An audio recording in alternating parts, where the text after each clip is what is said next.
పవన్ కళ్యాణ్ కథానాయకుడిగా డాలీ దర్శకత్వంలో కాటమరాయుడు సినిమా రూపొందుతోంది. ఈ సినిమాతో పాటు త్రివిక్రమ్ సినిమా చేయడానికి పవన్ రెడీ అవుతున్నాడు. అయితే ఈ రెండు సినిమాల తర్వాత ఆయన తమిళ దర్శకుడు నీసన్తో ఒక సినిమా చేయనున్నాడు పవన్.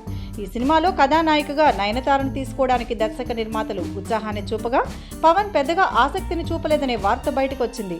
ఇక ఆ తర్వాత ఈ సినిమాలో కథానాయక ఛాన్స్ రకుల్కి వెళ్లే అవకాశం ఉందనే వార్తలు వినిపించాయి. రకుల్ కూడా ఈ ఛాన్స్ రాగానే ఎంతో ఎగ్జైట్ అయిందట.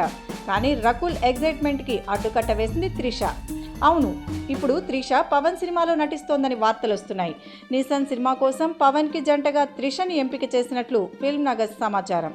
గతంలో తీన్మార్ వేసుకున్న జంట ఇది. ఆ చిత్రంలో వీరి రొమాన్స్ అలాగే లిప్ లాక్ హైలైట్ అయింది. మరి ఇప్పుడు మరోసారి త్రిషతో రొమాన్స్ చేయనున్నాడు పవన్.